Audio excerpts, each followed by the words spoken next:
A. Lee Judge, and I'm excited to be into the second season of the podcast. This season, we'll be having conversations with some of the most influential and thought-provoking minds in marketing and business. Today's guest is a sought-after consultant, best-selling author, keynote speaker, and one of the world's most recognized experts in digital content strategy and marketing. He's the author of 3 best-selling books, and for more than 10 years, he and his firm, The Content Advisory, have worked with more than 500 companies, including 15 of the Fortune 100.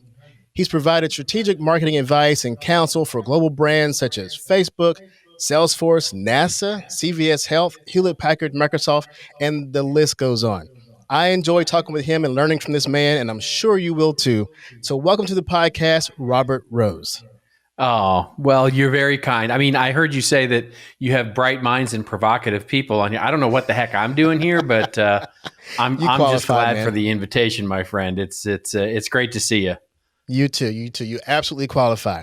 So, and I'll tell you, I met you. I was introduced to you first when I saw you on stage at Content Marketing World. And for our listeners who don't know, this is a huge conference with thousands of marketers. They come together to talk about content marketing. So word has it, you were in the room where it happened.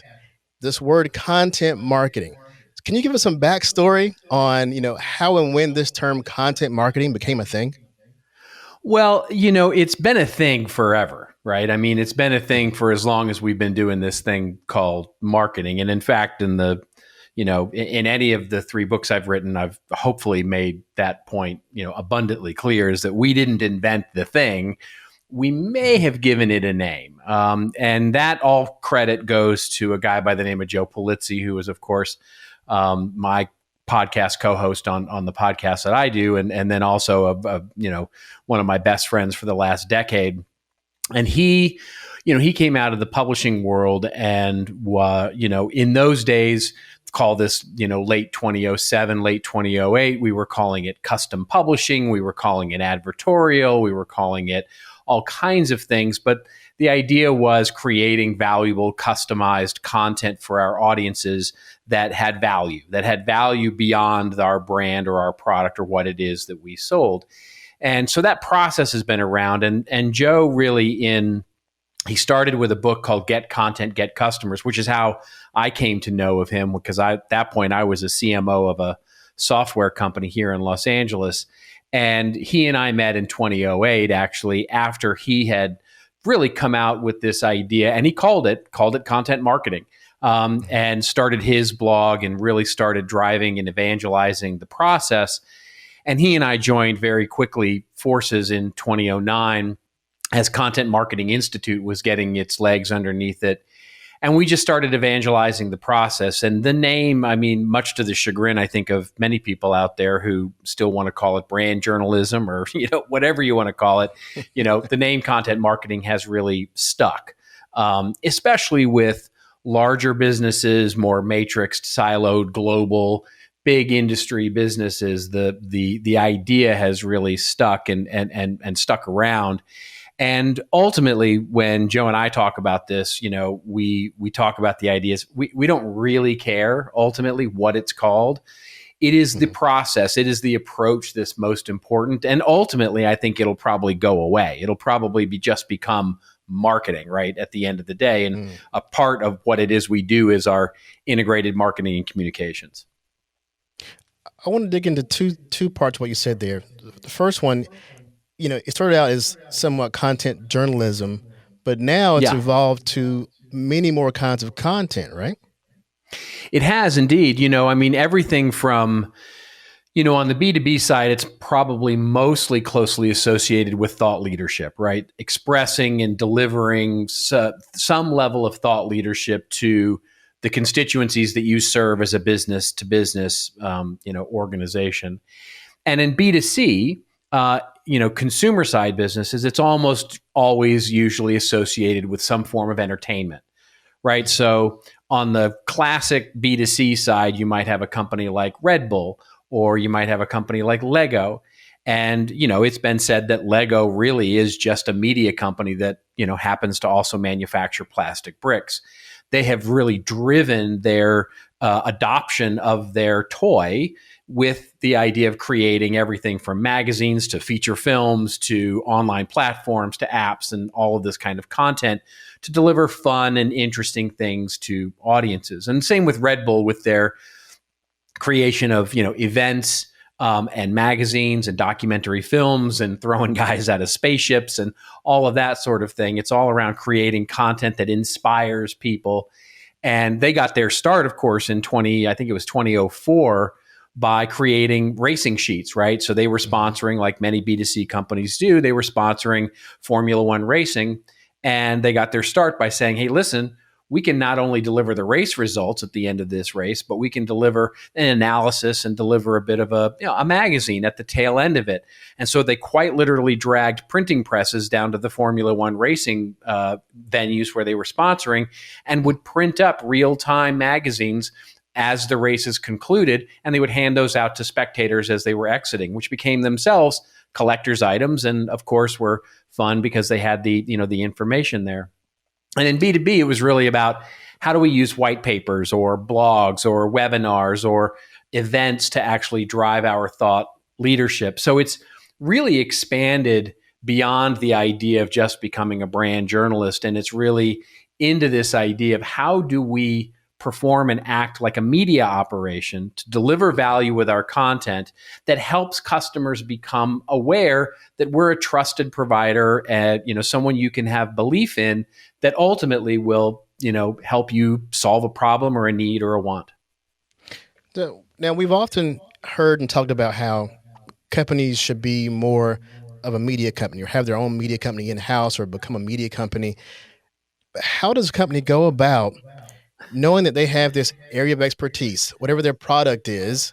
And, when I say go about, I mean, one, how do they approach it? And two, how do marketers sell it up the ladder? That you need to create media that may not be all about your product, but maybe just interesting to your consumers that will bring them to your product. Yeah, I think there's a common misconception. I think that it is as simple as saying, hey, let's make an ad, but let's not make it about ourselves, right? Or let's make an email newsletter, but let's make it about something else. And it's ultimately a different kind of idea. Campaign marketing, by the way, isn't going away, right? I'm a firm believer and lover of advertising and mixed media and direct marketing and sales enablement and all of the processes that are about persuading customers to become customers. I'm a marketing fanboy from the very beginning. I've been doing this 30 years, and the key is that when you look at it, when you start it, a content marketing program is really built to sit on top of a classic marketing and advertising approach. It's a piece of an integrated marketing and communication strategy. And the way to make it really work is to understand that our goal here is to build, Andrew Davis has a wonderful term for this. He calls it your pre-customer database, right? We call it an audience. And how do you build an audience to build affinity at whatever part of that customer's journey you're looking to optimize and build them so that they start to engage with your brand based on content that you're providing? And there's all sorts of good things that happen based on that, right? Maybe it's more leads, maybe it's cheaper leads, maybe it's more loyal customers, maybe it's better brand awareness of your brand. All of those things can be good things that happen out of this process. The key is that we look at our content development as a product. In other words, it's much more resembling a product development methodology than it is a campaign development methodology. So looking at that blog, looking at that resource center, looking at that series of white papers, looking at that feature film, looking at that book, looking at all of those things that you're going to produce as products. And as such, you're going to market them as such, you're going to build them as such, and you're going to treat them as such. And the benefit of it is it starts building engagement with that pre-customer database, your audience. And you can do a number of things to start to monetize that audience over time. Do you think companies often fall short of trying to create content that's interesting for their audience, but at the same time, really it's just a commercial they throw a story on top of it, and then at the very end, you see their logo. And it's, Yeah. it's, I mean, I actually reposted a video the other day from Procter and Gamble. It was an Yeah. amazing video. Um, and I full kudos to the video. I love the video. They should have made it. I'm glad they made it. It was great content. My question was, when I finished watching it, was how it was nothing about Procter and Gamble, which was great. It got my attention, which is great, but it was done in such a way it was just this great piece of media. At the very end, it fades to black, Procter and Gamble. I'm Right. thinking, did they just use me to get their logo in front of me? I felt kind of used. I'm like, they gave me a great piece of content. I'm even going to spread this content. It's so good. It's a great video. But then at the very end, Procter and Gamble. I'm thinking, okay, Yeah. was that content marketing or was it a great ad? Where's Yeah. that line? Yeah, it's a fuzzy one. I will tell you. I actually wrote about this a couple of years ago because there's this conflation of what we would call branded content, which is great, wonderful, emotional storytelling, but its foundation is to sell you something, right? Is to sell you the Yeah. brand or sell you a product. That doesn't mean it can't be great. It doesn't mean it can't be classic. Nike might be the best in the world at this, right? I mean, they are just geniuses at creating powerful emotional stories that make you want to engage with the Nike brand. Procter and Gamble's another good one. They've done some amazing work of late.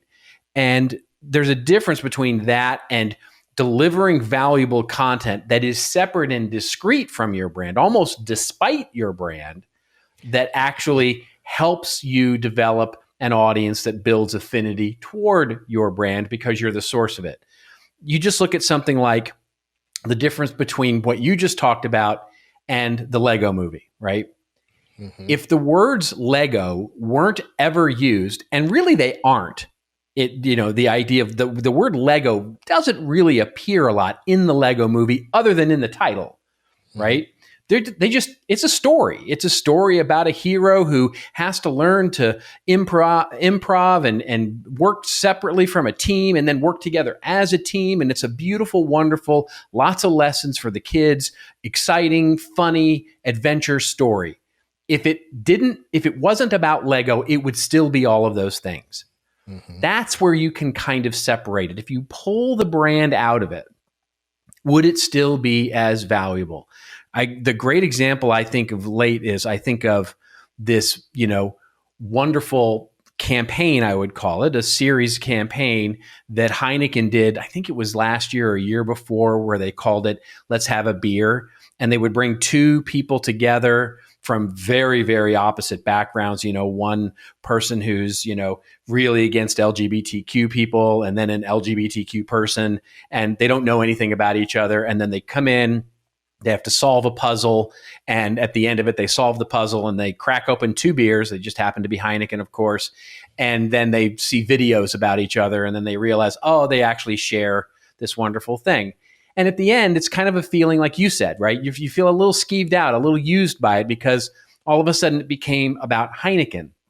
And it's like, no, there was a way to do that, to tell that story that had nothing to do with Heineken. And quite frankly, it could have just been about sharing a beer. And that would have been it. And if you'd left Heineken out of it, it might have actually been more powerful. And that, I think, is really where we start to draw a line. Now, that's a fuzzy place to be, and I totally get that. But so is marketing. Marketing is a fuzzy place to be. So it's a hard thing. But the way I typically look at it is, can you remove your brand, your product from the content altogether and have it still have the same amount of value? Like if you remove HubSpot from the concept of inbound marketing is still valuable. It's a valuable thing to learn. You don't need HubSpot in order to do that. The fact that HubSpot is the one who brings you inbound marketing makes you want to go figure out who the thought leader in this thing is. And you go, oh, it's this company HubSpot. Of course, I'm going to go buy my software from them. It's funny you mentioned HubSpot because I've been called an automation expert. That's what I've been called. I won't claim it.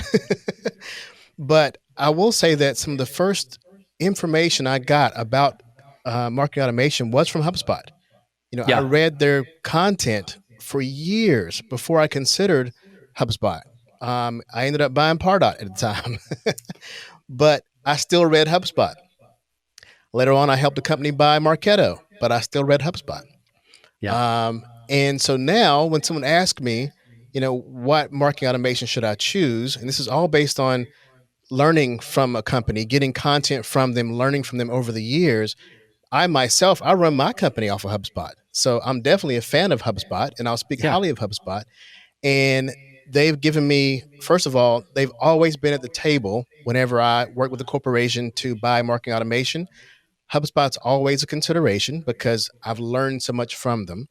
And at the same time, every company's situation is different, and so their marketing automation could be better for HubSpot, better for Marketo, better for Pardot.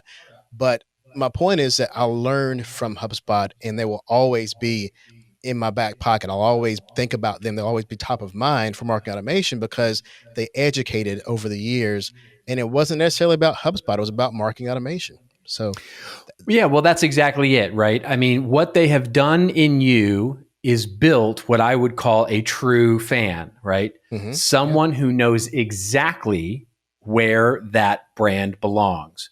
And Hmm. so instead of you bringing them, as a fan, opportunities that either wouldn't be right for them, would ultimately churn out, or would ultimately not be the right customer for them from a fit perspective, you're one, bringing them only customers that are a true fit and that would last. And Hmm. two, you have a trust built with that brand now that you're out there evangelizing who they are right for. So they're Hmm. accomplishing two goals by delivering valuable content to you, Lee. They're developing, one, a trusted evangelist who's going to be out there talking about them, and that's just invaluable in today's world, influencing the marketplace.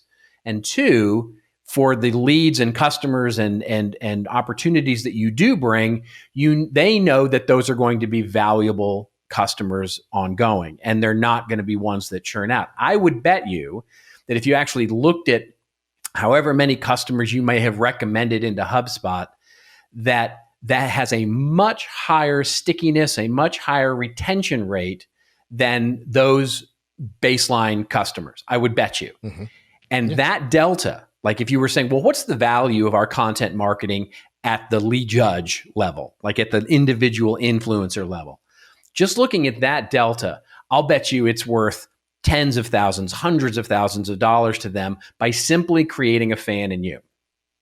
And that's a good pivot to my next question too, because um, marketing is typically, traditionally, I should say, considered a cost center. And what we just spoke about was long game marketing. Long game. I mean, this is dating back to maybe for me 2011 or so, 2012, getting content from HubSpot. And this is here we are 10 years later. I still will evangelize for them if they fit the situation. Now, can they attribute any white paper I read or webinar I went to the next deal?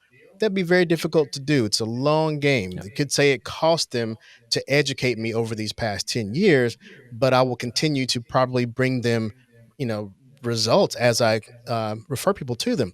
So you had a book called Killing Marketing, Yeah. and it talks about turning marketing costs, which is like HubSpot doing all those white papers and webinars that I attended, into profit, which they may see 5, 10, 15 years later. So, do you think marketing leaders are catching on to that concept that it may take a long time to see that profit?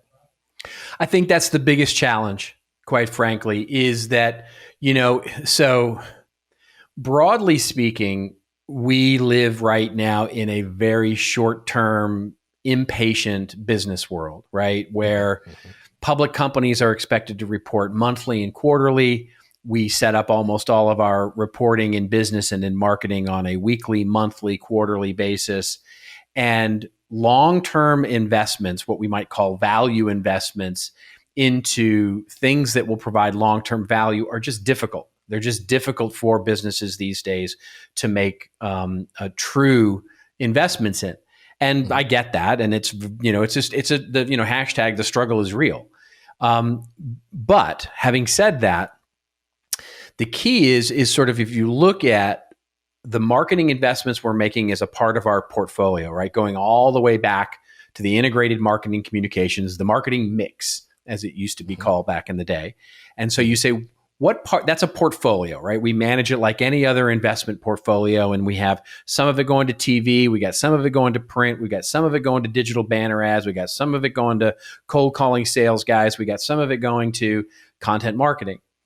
And you say, great, in that portfolio of the cost, marketing as a cost, what percentage of it is a long-term investment? Campaigns, I would argue, are a short-term day trading investment in marketing, where we it's invest in a tank of gas, see how far it gets you. Great. Did it get me? Great. I still got to buy gas though. No matter what the price is, I still got to buy media. I still got to buy fuel for that car.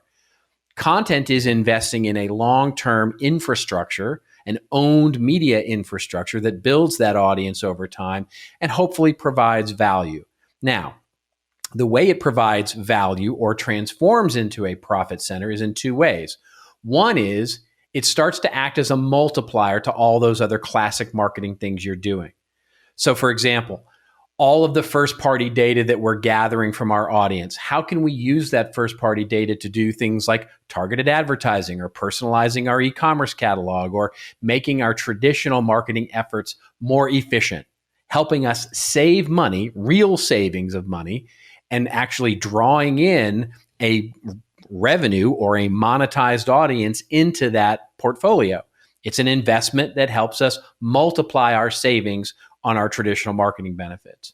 Then, if we want to take it to the next level, which is actually investing in something that could itself generate revenue. Red Bull is a great example of this. Cleveland Clinic is a great example of this. Cleveland Clinic has a blog called Health Essentials. They've got a whole content team that focuses in on building posters and websites and updating the hours on the Cleveland Clinic website and all of that. But their Health Essentials blog is now so successful that they've got salespeople who sell sponsorships, who sell access to email advertising to traditional other companies who want to get in front of people who are interested in improving their health. And so it's now Health Essentials becomes a branded piece of content, a branded platform that provides them all sorts of the traditional marketing benefits, new patients, new brand, new affinity for their brand, but also pays for itself because it generates revenue. It's actually a profit center for the organization. So I realize that for many companies, that's kind of I'm a bridge too far. But you even look at somebody that we were just talking about, HubSpot, and their acquisition of websites and email newsletters, the Hustle being the last acquisition of that, which happened just a month or two ago. Yeah. That's a paid newsletter. That's a revenue generating newsletter for them right now. Now they can make the decision to go, we're going to make it for free, but they could also just keep the revenue generation aspect of it and keep it generating revenue. And it's a marketing platform for them. So there's a basis there. And in the book, we talk about there are 10 different ways to monetize audiences, and we go through that process. But that's generally the two sides. Cost savings by looking at what we can do as a multiplier to traditional marketing, and revenue generating from what we could do as actually becoming a media company. Okay. So as a reminder, that book is called Killing Marketing. Look it up. You can learn a lot more about what Robert just went into, because I want to make sure you get that value there, because that's some amazing information right there. I want to take a step in a direction and reveal a pain that I felt one time, Robert, when I was at one of your sessions. Okay. So that's a common response to one of my sessions, by the way, is pain. Yeah. Yeah. So to set the stage here, so I own a company called Content Monster, and Content Monster is primarily a content marketing, content production company. We do a lot of production. Yeah. Now, me, myself, I do strategy and planning and promotion and optimization, all those things around content. But the company was founded based on actual hands-on creation of content, media, podcasts, audio, video, all that kind of stuff, blogs. So I'm going to pick up my phone here. I kept a picture in a notepad that I see often of a slide that you had on your screen. I'm going to try to describe that a bit, because my heart sunk when I saw this slide. I got a picture of you actually with, I can't see here, but with this slide. So the slide says, "Smile, you're being commoditized," and it's a big U shape like a smile. And in the top left corner, it has strategy and planning. That's right. And then towards the bottom, with the more commoditized things are, you have content creation, which is dead center of what Content Monster does. And then in the top right, you have optimization and measurement. That's right. And basically, you're saying that the low value investments towards the bottom of that swoop. And I'm like, whoa, wait a minute. I've just positioned my company at what Robert just says is low value investment. I thought, well, good thing they have me to do the strategy planning and optimization. Otherwise, maybe in a funny place.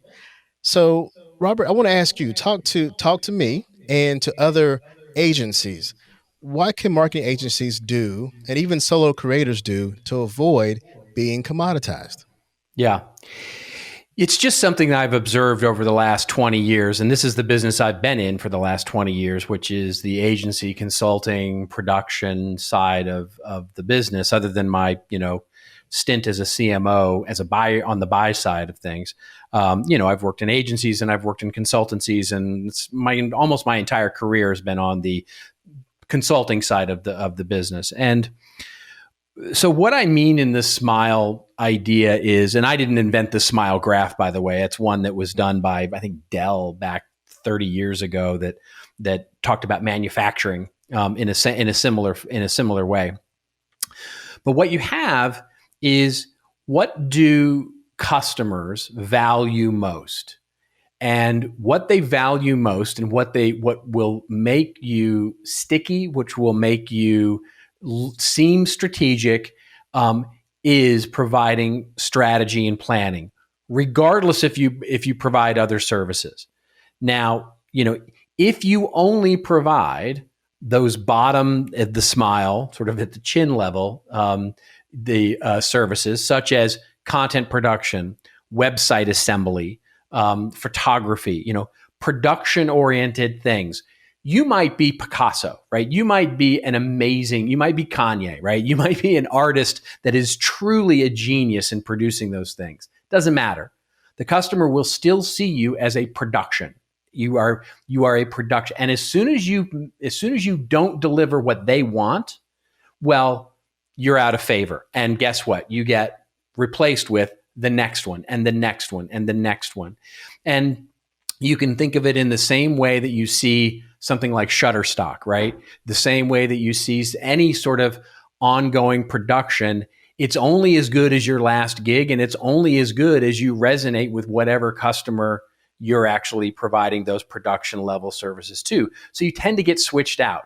You see this all the time with blogging services, right? Where they provide you with 3 blog posts per month, and you do that fine until somebody goes, they're not performing that great. We're switching. And it's an easy switch, by the way. It's a really easy switch because it's the same commodity that you're producing. It's just more blog posts. Now, yours might be better. It might be demonstrably better, but it doesn't matter. You're still getting switched out. And so the key is, can you market yourself? Can you create yourself to provide the strategy and planning as a project, which is more of a project on the left-hand side of the smile, or a measurement and optimization idea as the process, which is the right-hand side of the smile, or something, and all of the things in between, as much as you want to. Here's the magic. If you offer one of those things at either of the 2 corners of the smile, going down is child's play. Is you can do that all day long.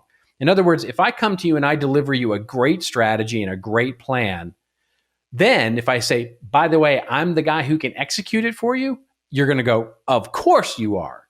And you're going to be much stickier as a result, because I'm the one who developed the strategy and plan for you. If I start with you at the production level of just producing content, trying to go up the smile is near impossible.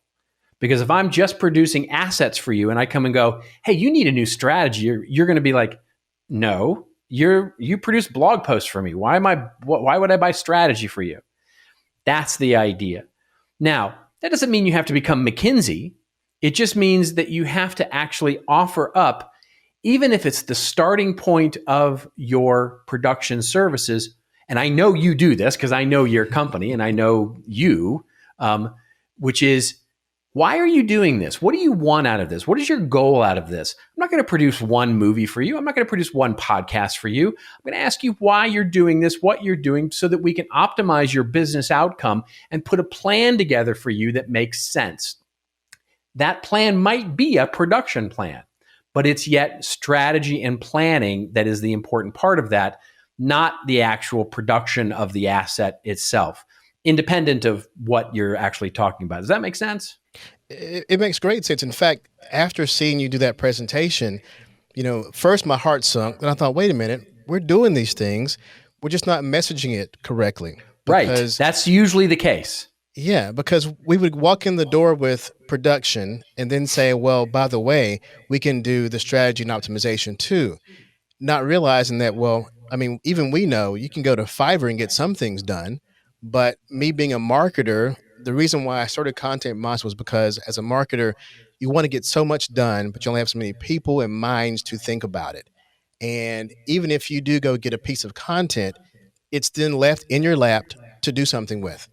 That's right. And Content Monster wanted to say, we don't want to just provide a video for you and just drop it in your lap, because then you're stuck with this content that might just flop because you had no strategy behind why you created it in the first place. And we realize if we create great content and just give it to someone, this is what I experienced as a marketer. I would get a company to create a piece of content, a video, give it to us, and then it may just sit because we didn't have time or strategy or plan behind it. We spent all this money on a piece of content. And so I said, well, you know what? I've been that marketer too many times. I don't want to do business with someone else and make them that marketer that just gets a piece of content and it sits. So, and not, plus I've had to answer to the expense. Like, hey boss, I just spent, 10 grand on the video. He's going to want to know what I did with it. Where did it go? How did it perform? And what's the ROI on that? So after seeing your presentation, I thought to myself, okay, I got to make sure that I let marketers know that we don't just create the content, we help you execute on it and make an ROI from it and report on it and optimize and strategize. All those things have to be done because that's what needs to be done the most. They need someone to help them think about what to do, not just create it. And so it's such a great point, and I'll tell you this, because the first pushback that that I typically will hear is exactly what you just finished with, which is when the customer goes, well, that's not why I'm hiring you, right? In other words, it's not always our fault, right? In many cases, the customer doesn't realize they need the strategy. They just go, oh yeah, I'm good with the strategy. I just need somebody to produce a bunch of stuff for me. I had one friend of mine who interviewed for a social media job, and the first thing they said to him was, what would you do on day one? And he said, well, I would start to formulate a social media strategy for all the different channels. And they went, no. We don't have time for that. We just need you to produce a bunch of posts. Well, needless to say, he didn't get hired, right?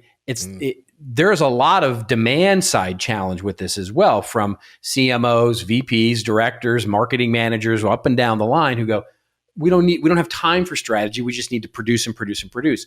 Well, that we know is wrong, is just wrong-headed. So what we have to do is, when we offer it up, when we message it, we think about it and we say, listen, I know you want production. I know you want content. I know you want these things, but we can't deliver our best work for you unless we know why and how and where and what we're actually producing. We need to know the strategy. So as part of our production methodology, we actually do a short strategy assessment of what you need to do and where you need to do it, or we provide measurement and optimization on the backside of it, or both. And even if you have to give that away, which I don't recommend, by the way, but even if you have to give that away, it positions you in the mind of the consumer as much more than just a commodity producing production house. It positions you as a trusted advisor.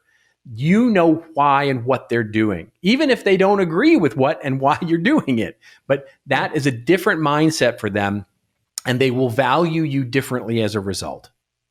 Everyone loves to get a good quote from a client, and one that really stuck with me and made me feel like I finally achieved what you were showing in that presentation was the client said, you know what? We're going to go with you guys because you're marketers. Not because you produce Exactly. great podcasts, not because you create Exactly. videos. We're going to go with you because you're marketers. And I was like, I check. love that. That was a trophy. It wasn't because of the That's it. content. It's because we're marketers, and we knew Yep. the full story. So now, future, where are we going with this marketing thing? I mean, content marketing has definitely evolved. We've got new jobs, new businesses have evolved from it. Companies are finally learning how to be a little bit more personal and how to tell the story. They're getting there. There's a lot of stumbles, especially in the era of in these troubling times. We've had that kind of content we've had the past year. Every content fail to me started with in these troubling times. We're Yeah. here with you and we're in it together. So beyond that, where do you see content marketing going in the next few years? Well, there are two overwhelming drivers, I think, coming out of these troubling times. Um, and I think, they're related to all the things that we went through and were accelerated. Some of them, thankfully, so. There was a lot of horrific things that happened in 2020 that, quite frankly, accelerated change that we needed. And that's everything from COVID to George Floyd to the rising awareness of things like Black Lives Matter and all of those kinds of things that are affecting the way that we do business today. And in many ways, it's really sad that we had to go through that change. But in many ways, I think we're going to be better off because of it. And I think the two things that I see happening that are related to those things are, one, the increasing importance of digital, right? That's just a direct relation of COVID, which is in a world where physical presence just isn't as necessary or, quite frankly, desired any longer. Digital experiences have to act as a proxy for our brand in increasing ways, right? So that's telling all those great stories, creating all those great experiences, creating all of that value that we can create through digital content is just going to become much more important for us as brands. And you can see this happening in B2C with the direct to consumer movement and all of the different ways that e-commerce is really driving things. You can see it happening in B2B where, the lack of conferences and the lack of presence with salespeople and in-person events is forcing people to develop much more robust thought leadership experiences online and how much of the buyer's journey is online these days. And then I think the second piece, which isn't, I mean, it's well covered, but it's not being as highlighted as much, is this driver of brand purpose and trust, which is we are really, as consumers, and a lot of this is driven by young people, and I don't typically use the M word, but just young people who will end up, really driving and managing our world, are much more aligned with brands that have purpose to them and that express that purpose and that take advantage of and responsibility for that purpose and tell those stories and get behind what they're doing in a way that is just much more transparent, much more authentic, and much more real than brands in the past. And I think in many ways that drives a need for value-oriented storytelling that helps us express our values and really expose those values to our audiences so that they know that they should and can and will align with us. And we're starting to see that more and more with brands that emerge, with micro brands that are emerging as challengers to some of the existing sort of classic brands. Those two trends, I think, are the future. And so, it's cliche for me to say the future belongs to storytellers, but and in many ways that's a little, Pollyanna and trite. I get it. But what I mean by that is that I think in the way that I see the future of marketing going, it's digital storytelling, creating value through experiences. And whether you call that content marketing or not, I kind of don't care, because to me, that's what makes marketing most interesting, is when we're delivering valuable things to people that they care about. That phrase stuck with me: value oriented storytelling. I want to say that again. Value-oriented storytelling. Yeah. I love that. That summarizes your summary. That's I hope that's well, where we're good. going. You can have that if you like it. I hope that's where we're going. I love that because that summarizes so much of, content is always supposed to be value. Storytelling is working, but value-oriented storytelling is definitely. I hope it goes that way. That's wonderful. I do too. That's wonderful. Yeah. I mean, look, we got a lot of weirdness going on right now, right? I mean, and there are a lot of things that can disrupt that kind of evolution. And I think it's there's I mentioned this on a podcast I was on, which is my own, of course, a couple of weeks ago, where there's that sort of classic which has become almost a cliche itself at this point, which is marketers ruin everything. And that we can't have nice things, like new social media networks, new experiences, because marketers will come in and ruin it. And Clubhouse is certainly going through this kind of experience right now. And so what I hope is that marketers will step up, right? Is that we don't live up to that reputation, that we actually can change and actually, move toward things that some people that are way more cynical than I would say are impossible. That, it's not up to marketers to save local newspapers, and it's not up to marketers to do value-oriented storytelling, because quite frankly, it's just not up to brands to do that. I think it's not only up to us. I think it's not only our opportunity to drive more value with consumers. I dare say it's a responsibility. I think it's marketing's responsibility these days to step up to the plate and do that work, regardless of, sort of what you think of marketing as with a cynical eye. Well said. Well said. Well, we're going to have to wrap this up, Robert. You and I can talk I'm sorry about that, my friend. I tend to go off a little bit when it gets to that stuff. No, that is value-oriented podcasting. So there I appreciate it is. That. That's the when VOP we get together, right there. it's definitely value. The VOP is value-oriented podcast. That's what we're trying to do here. So, I always enjoy learning from you, Robert. So tell everybody else how they can find you. I know you got a new podcast. Tell us about that and how we can find you. Yeah, well, it's a new old podcast is what it is. It's the podcast that Joe and I have been doing for coming on 8 years now. And we took a little bit of a hiatus for a year when Joe went off and, I don't know, found himself or whatever the heck he did. But we're back now, and we're back to weekly. So we're excited about that. And it's just, two chuckleheads talking about the news and, arguing over NFTs and Clubhouse and social audio and marketing and media and all that kind of stuff. And we're having a grand time doing it. It's called This Old Marketing is the name of the podcast. And then my little home on the web, my little hovel is contentadvisory.net. All right, great. Be sure to check out Robert in those two places. Check out the podcast. You'll continue, just like I do, to learn from these guys. I really appreciate you, Robert. Thanks for coming on the podcast. Thank you, my friend. Thanks for having me. Thank you for listening to the Business of Marketing podcast, a show brought to you by ContentMonster.com, the producer of B2B digital marketing content. Show notes can be found on ContentMonster.com, as well as aleejudge.com. To continue the conversation, be sure to follow the podcast on your favorite podcast platform.